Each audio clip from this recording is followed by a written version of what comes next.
Calvin came to pick me up by car. He had always been reserved and emotionally distant. Despite this, he allowed his new assistant to sit beside him in the front seat. It was in that moment I realized our marriage was beyond repair. On that day, Calvin drove to collect me. As I opened the passenger door, I hesitated for a split second. A young, attractive woman was seated there, smiling warmly. "Hello, sister-in-law," she greeted me courteously. However, she made no move to offer me her seat.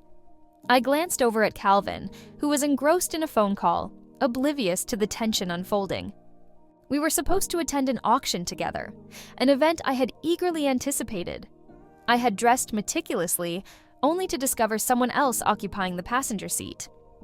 "Hello, sister-in-law. I'm Nicole, Mr. Hahn's new assistant." The woman introduced herself with a friendly smile, her dimples both charming and shallow. "I heard about the private auction tonight, so I asked Mr. Hahn if I could join to gain some experience. Don't worry, I won't interfere." My heart sank instantly. I knew Calvin too well. He had always been aloof and kept others at a distance. Our marriage had been arranged, and after careful consideration, we decided to be together. People often joked that I would end up living like a widow. But once our relationship was established, Calvin showed a tender side, his eyes softening when emotions arose. He would tell me, "You are my wife. We are one. You're different from anyone else." Yet today, something felt amiss. However, I am not a meek or submissive woman. I am Mary, someone who never hides her anger and always acts on her own terms. "Get out," I commanded coldly, showing no leniency. The girl was momentarily taken aback, not expecting me to openly challenge her dignity during our first encounter. Perhaps my tone was too severe. Nicole was briefly speechless.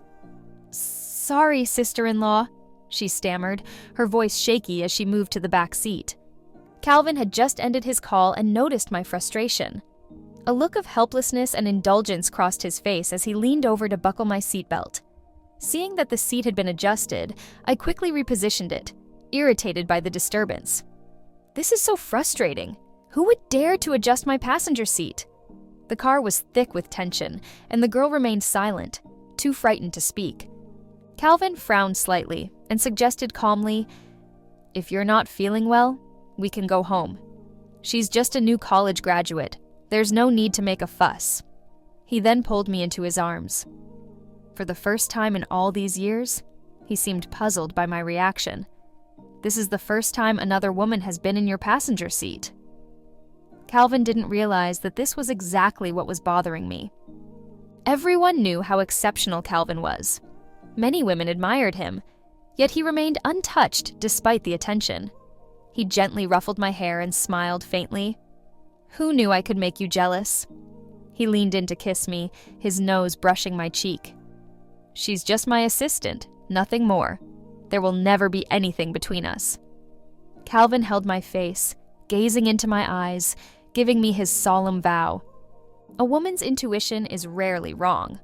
Even though I had only met Nicole once, I sensed she had ulterior motives regarding Calvin. I believed a stern warning during our first meeting would suffice. However, I never anticipated that the necklace intended for me from the auction would end up around her neck the following day.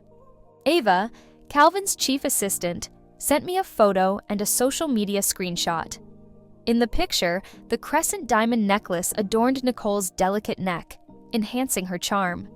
Her eyes were red and puffy, but a smile lingered on her lips, suggesting she had cried herself to sleep and perhaps received a gift in return.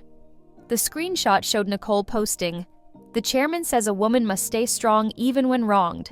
Wipe away the tears. I will obey, my dear chairman," accompanied by playful fist-pumping emojis and a picture of the necklace in its box. At that moment, my blood ran cold. Though it was difficult to accept, I had to acknowledge the reality. I was so enraged that I nearly lost control. It felt unbearable, like seeing a cherished white handkerchief tainted with mosquito blood. The feeling was strange to me. I even contemplated jumping into my yellow Ferrari and slapping that woman. But then I looked at my hands and realized that targeting a superficial coquette was beneath me. Instead, I called Laura from Hermes. Laura's voice was brimming with barely contained excitement over the phone. She assured me, "Don't worry, Mrs. Han. Even if we have to empty all of Shanghai, I'll ensure you get everything you desire." That day, by the end of the workday, all 46 assistants and office girls at Han Group's headquarters, except Nicole, received an extravagant gift from the chairman's wife, a Hermes necklace worth 120,000 yuan each. While each piece wasn't as valuable as the 2 million yuan auction necklace, there were many, and the gesture was equitable. Ava managed the situation adeptly, instructing everyone to post on social media with the caption, "The chairman's wife believes every woman deserves the best. Clench your fists. I will obey, my dear chairman's wife," along with cute fist-pumping emojis and a picture of the necklace in its box. Naturally, the recipients were happy to comply. As assistants and office staff, they were the company's gossip hub. Now that they had received gifts from the chairman's wife, they were eager to share pictures and captions. Some clever ones even added, "The chairman's wife truly knows how to play the game." The influence of these assistants, while not significant within the company, was formidable in spreading information across departments. In less than 30 minutes, everyone in the company knew that the chairman's wife had gifted Hermes necklaces to all. As for the reasons, various gossip groups had already begun speculating. Nicole's face turned pale, clearly feeling humiliated. Her eyes welled up as she rushed to the restroom to remove the diamond necklace.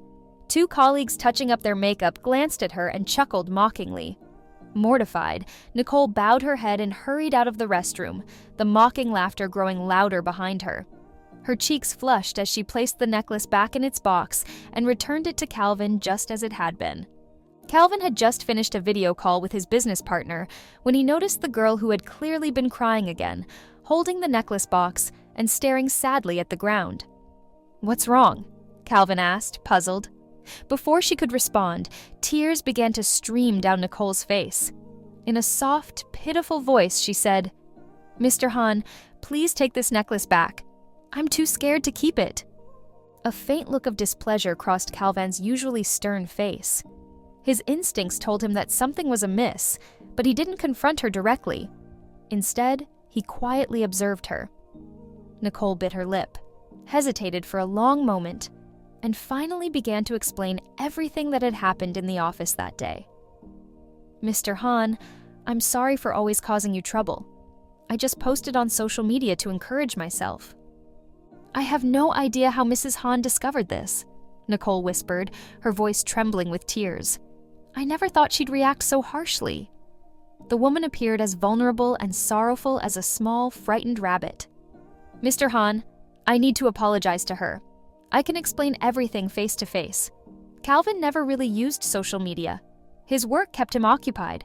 However, as the group's chairman, he understood how rumors could quickly circulate within the company," she continued, her usually stern expression turning even more severe. "I get it," he responded in a deep tone. That night, Calvin brought Nicole to our home. The young woman stood behind him, clearly anxious and uneasy.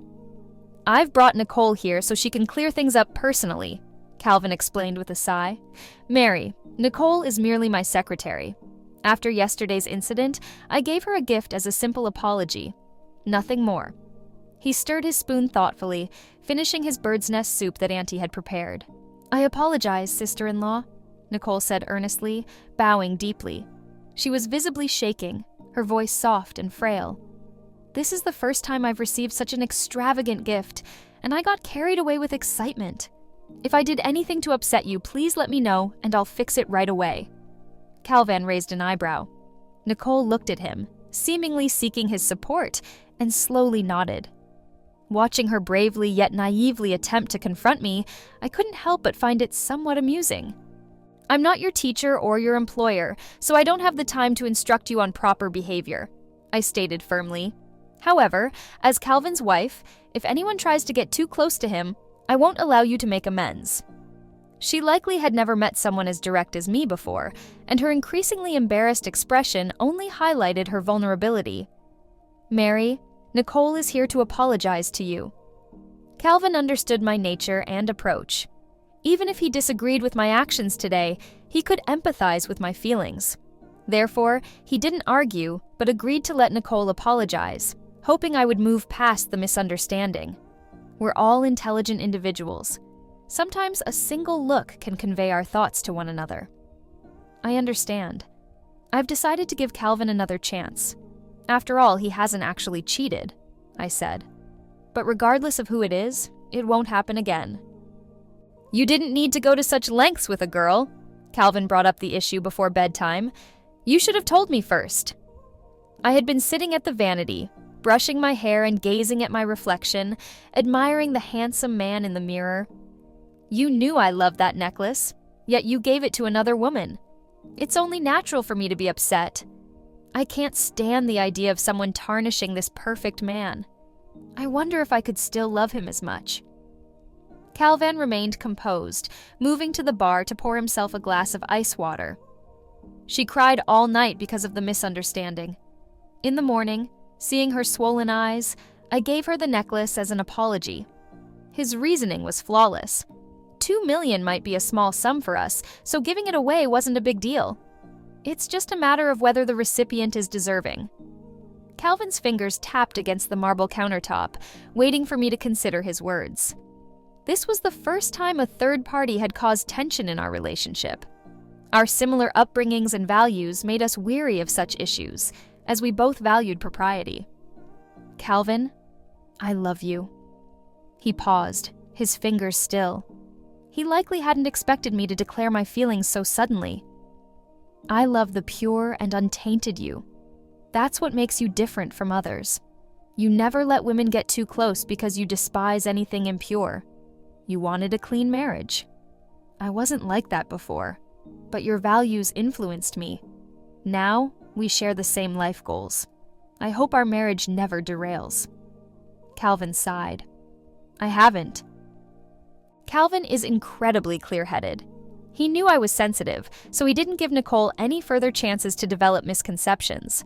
Without the chairman's backing, Nicole, as an intern, was limited to basic tasks. Previously, she had opportunities to work shifts at the front desk, but now Eva didn't even assign her to that. I hadn't instructed anyone to exclude her, trusting Calvin to set appropriate boundaries. In these matters, I didn't need to provide any directions. Many people are quick to take advantage of someone when they're vulnerable. Within just 2 weeks, this new secretary couldn't handle the workload disparity and the psychological stress, resulting in significant weight loss. The turning point occurred after an important high-level meeting. That day, Nicole was tasked with cleaning a small conference room alone. Dressed in a business suit, she knelt on the floor, struggling to remove gum from the carpet with a blade. Calvin, who had returned unexpectedly, witnessed this scene. Noticing someone behind her, Nicole panicked and stood up abruptly. Calvin's gaze was intense and icy. This silent judgment crushed Nicole's self-esteem. "Mr. Hahn?" she whispered, tears streaming down her face. She wasn't pretending or acting. Calvin had always been the admired figure she could never reach. Pushed aside, she was nearly ready to give up. But now, seeing herself exposed before the man she respected, Nicole just wanted to push Calvin away and run. In just 2 weeks, the once lively and cheerful girl had become so fragile. This was the first time Calvin had lost his temper. When he returned home, he angrily smashed the glass of water I had given him onto the floor, water splattering everywhere. "Why won't you leave her alone, Mary? I respect and love you, and I've tolerated your insults and mistreatment of her time and again. What satisfaction do you get from bullying someone weaker?" I remembered that during Calvin's time studying abroad, his younger sister had committed suicide by jumping off a building due to school bullying. This tragic event had left a permanent scar on his heart, making him detest such behavior. "Mary, don't let me see you use these tactics to harm others again, or I won't stand by silently." I stared blankly at the man before me, who was losing control. For the first time in our marriage, Calvin had lost his composure and lashed out at me over something I hadn't done. The pain was unbearable, like shattered glass or spilled water that couldn't be gathered again. Calvin promoted Nicole to his personal assistant while decisively firing Eva, the executive assistant who had worked with him for 7 years. "You need to understand who you're truly serving," he told Eva. She had always been stubborn in certain areas. "I'm working for you, Mr. Han," she responded. "There are some matters I handle privately with Mrs. Han." Calvin threw the work schedule in front of her. "Is that so? So noble. Does your professional ethics also lead you to mistreat others?" Ava was left speechless, realizing she had been caught making things difficult for Nicole, her face showing guilt. Calvin saw right through her. With no tolerance, unable to distinguish right from wrong, and using your position to oppress colleagues, what makes you fit to remain my executive assistant? Eva left the office defeated. Several assistants outside watched with concern. "Ava, are you really leaving?" Tears welled up in her eyes, but she quickly wiped them away. "Yes, I'm leaving. Farewell, sisters." Calvin and I entered an unprecedented Cold War. He stayed at a hotel, and Nicole came to collect his clothes. When Calvin wants to make someone suffer, he's even more ruthless than I am. The housekeeper had already received instructions and neatly packed Calvin's essentials. Nicole, likely still intimidated by my demeanor, took the suitcase from the housekeeper and obediently took a cab. Before leaving, she cautiously said, "Ma'am, Mr. Han asked me to add you as a friend. If you need anything in the future, feel free to contact me." With Ava gone, Nicole had assumed her responsibilities. "There's nothing to discuss. Tell him to stay as far away as possible." Nicole couldn't grasp why I remained so stubborn, especially since Calvin was now staying at a hotel. Her eyes reflected both confusion and a hint of triumph. The housekeeper gently shook her head and offered some compassionate advice. "Madam, perhaps you should consider easing up a bit. Go and apologize to the master. You two never used to argue, so why has everything suddenly intensified?" The housekeeper had been with the Han family for over 10 years. Throughout that time, emotions had naturally developed. "He's expecting me to apologize, isn't he? That's absurd. Why should I say sorry?" Calvin never came back home, yet Nicole's social media was consistently active. Most of her posts detailed Calvin's schedule: a tailored evening gown for a prominent grandmother, an invite to a private equity event, fireworks at a summit conference, the night breeze at the Burj Al Arab, photos with the CEO of Capital, and more. Each post seemed to highlight how meeting influential people had enriched her life with new experiences. These updates received hundreds of likes, and some commenters even suggested she start a vlog to showcase the elite lifestyle. A few mutual friends sent me screenshots of her social media with puzzled expressions. Nowadays, if you want to know Mr. Han's whereabouts, just follow his secretary's social media. You'll get a clear idea. Everyone was clever enough to keep their comments subtle. In the past, I was usually the one accompanying Calvin to events. When I was busy or didn't want to attend, one of his assistants would take my place. Now, his regular female companion had changed. I didn't have the energy to respond to my friend's well-meaning reminders, so I simply sent a thank you emoji. During this time, I was secretly working with Bai's accounting firm to assist with dividing our assets. It was an enormous and intricate task. Because of our marriage, the two conglomerates held shares in each other. Additionally, there were family funds, various properties, metals, stocks, yachts, and countless other investments to manage. I even had to locate deeds and photos for some overseas properties to vaguely remember them. Organizing all of this was extremely time-consuming. One day, I received a call from Calvin, who had just returned from a business trip. "Mom wants us to have dinner at her place." "All right." We acted as if nothing was wrong, behaving normally. The driver first picked up Calvin from the airport, then me, and we drove together to the Gu residence. Calvin and Nicole sat in the back, leaving the front seat for me. Nicole's delight was obvious. I found my situation somewhat amusing in its absurdity. However, this time I didn't push back and calmly took the front seat. Calvin looked cold, and the tension around him was thick. "Sister-in-law, we just returned from Manhattan today. The old lady said she wanted to see Mr. Han, so I got some gifts and thought I'd accompany him to visit her."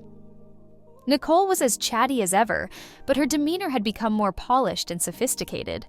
It seemed her time shadowing Calvin had taught her a lot. I remained silent, closing my eyes to rest.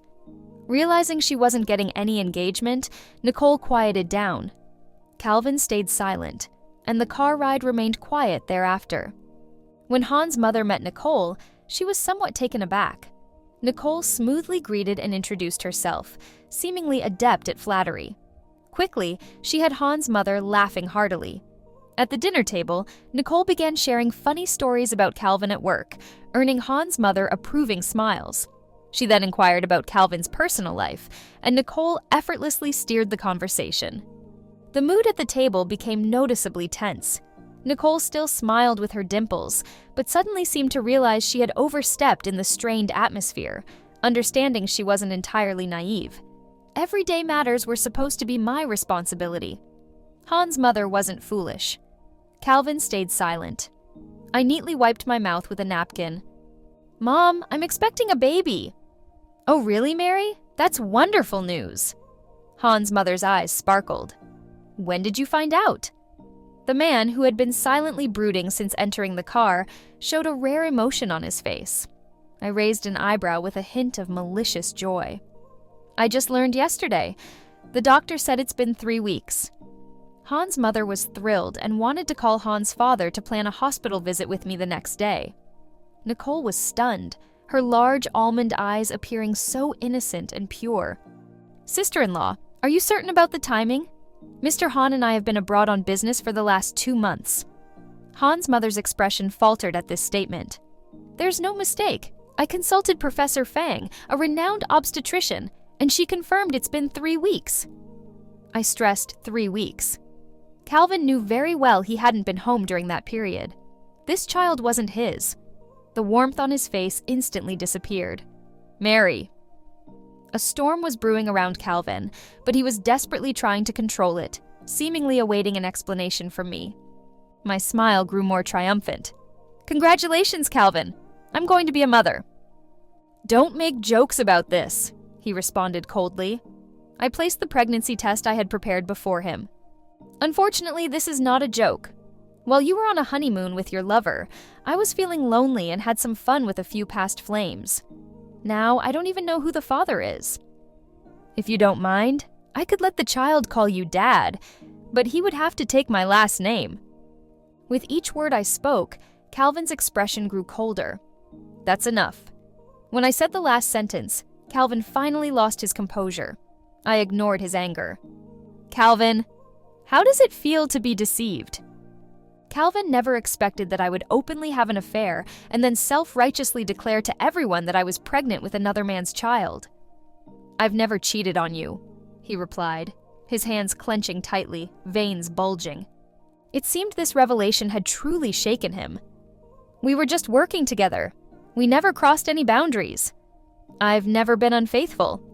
I touched my belly, no longer interested in his belated explanations. "Your secretary showcases your daily work life together on social media, Calvin. Haven't you noticed? Even our friends observed and warned me. Don't you think that counts as crossing the line? If you can take her out to stargaze and moonwatch, then I can discuss poetry and philosophy with other men." Calvin, rarely this angry, was furious.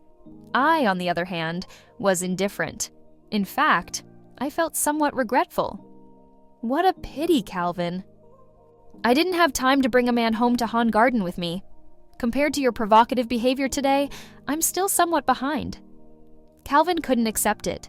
He believed he and Nicole were innocent. Aside from work-related interactions, their contact was minimal. He merely wanted to use Nicole to stir things up around him. He couldn't fathom why everything had spiraled out of control like this. Before this, he had always thought our marriage was stable and happy. "Sister-in-law, Mr. Han and I are innocent." In front of Han's mother, Nicole was eager to defend herself. "Mrs. Han and I have spoken several times on the phone. For work purposes, I took this chance to visit. This is purely work for me. You might not understand since you've never had a job, but as the chairman's chief secretary, I have to be meticulous in everything. But Mr. Han and I have never crossed any lines." Nicole sat beside Calvin, her posture straight and confident. "Is that so? On the way here, you sat next to Calvin while the chairman's wife sat in the front. Did your thoroughness suddenly disappear?"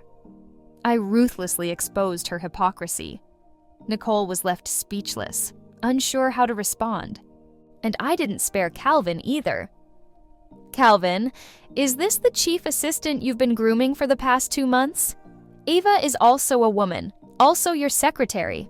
She's been with you since she graduated from university. Has she ever sat next to you? She's even more meticulous than Nicole. Have I ever targeted her? Once, Calvin's breathing quickened, and a red flush spread to the corners of his eyes. Let's get a divorce, Calvin. A man forcefully took me back to our home, leaving Nicole at the Hahn estate. It was his first return since our silent conflict began, and I had already emptied most of the house myself. Even the domestic staff had been let go. Calvin froze, astonished as the place we had inhabited for 3 years suddenly seemed alien to him. He finally understood that my mention of divorce was intentional. His eyes filled with red as disbelief washed over him, and he drew me tightly into his embrace. "Mary, I didn't cheat," he murmured, his voice heavy with sorrow. "You can discard the baby, and we can start anew," I replied sarcastically, feeling as though I was hearing a joke. "That's my child. Why should I abandon it?" My composed demeanor seemed to penetrate Calvin's heart. "I didn't do anything wrong, you know that." I broke free from his hold. "Yes, I know you're still innocent, but what's the use? You had Nicole come to our house to collect your suitcase, knowing it would upset me. You took her to every event, fully aware I'd be criticized. You did all this despite knowing her feelings for you. You allowed her provocations, letting me be humiliated and forcing me to reconcile. You despise me for mistreating the vulnerable, but Calvin, didn't you see how that so-called weakling kept provoking me?" Tears streamed down my face as I remembered everything, unable to fathom how fragile our marriage had become. "You knew she had feelings for you, didn't you?" "I warned you long ago, Calvin. Willful ignorance is more dangerous than not knowing at all." His body shook, his stance unsteady, and his voice barely audible. "I'm sorry, Mary." She reminded me of Sophie, and I feared Calvin might turn into one of those monsters. Sophie Hahn, who also had 2 sweet dimples. "I just didn't want to see her cry," Calvin responded. I never had any intentions regarding her. Seeing his remorse, I felt nothing inside. Perhaps he was innocent, but I wasn't willing to naively expose my vulnerabilities to someone who might harm me. Calvin refused to consent to a divorce. He hired a new high-level male executive assistant and even drank himself drunk in the wine cellar. It took all my strength to help him to the couch. He managed his drinking well, silent and compliant. But as I was about to leave, the man with red eyes grabbed me again, fragile and pleading. "Mary, let's not divorce, please. If you want the child, then take him." As for Nicole, a large corporation has its own regulations, and he couldn't dismiss someone without reason if they hadn't done anything wrong. However, the chairman's intentional distancing was clearly signaling something. The chairman's former personal assistant had seemingly overnight shifted from being admired by all to the subject of private mockery. When Nicole visited me, her youthful glow was gone, and no amount of makeup could conceal her exhaustion. "I saw you on my first day at the company," she began, catching me off guard. "That day, I brought you tea and waited by your side for your instructions. You and Mr. Hahn were discussing an appropriate wedding gift for a friend, and you never once looked at me." Her expression was mocking. For someone like Mr. Hahn, if it weren't for work, I would have never had the chance to know him. And you were just lucky to be born into a good family so you could marry him. At the auction, I told Mr. Hahn it was rude for the boss to sit in front while the employee sat behind. I said I'd switch once I saw you. Mr. Hahn didn't object. The girl seemed to reminisce about the pride she felt that day. I ordered coffee and dessert for her, just as I did for myself. My usual detachment seemed to irritate her, making her eyes red with anger and intensifying her hatred. "Someone like you, a spoiled rich kid, what right do you have to look down on me? You don't deserve Mr. Hahn's love. Is that so? Did you actually get it?" I watched calmly as she became flustered. Her youthful face struggled to maintain composure. "Isn't it because I threatened you? Otherwise, why would you be so upset and want a divorce?" I slowly stirred my coffee. "Because I cheated and became pregnant with another man's child." You know that already, don't you? You... Nicole stumbled over her words, her emotions on the verge of breaking. What's there to be proud of? You're a bad-tempered, jobless older woman who's carrying another man's child. Do you think Mr. Hans still wants you? Without hesitation, I slapped her sharply across the face. First of all, no matter how old I am, I'm still 2 years younger than your precious Mr. Han.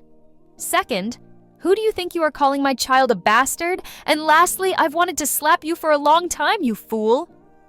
When I was 4 months pregnant, the Han family realized there was no turning back. Under pressure from Han Corporation, Calvin agreed to a peaceful divorce. The holdings between our families were extensive, and the strategic cooperation we had established was mutually beneficial, so our parents saw no need to change it. The division of premarital assets was clear, with neither side raising objections. I meticulously organized the post-marriage joint finances. Calvin signed the papers calmly, looking like a fallen crane from a once grand pedestal, his wings broken by his own actions, blood staining his once pure feathers. We divorced with dignity and bid each other farewell. When our baby was born, he took my last name, Bai. Outsiders thought he was premature, but he had excellent genes. My mother kept asking who the father was. I didn't tell her. The supposed one-night stand was a lie I concocted, but they didn't need to know that.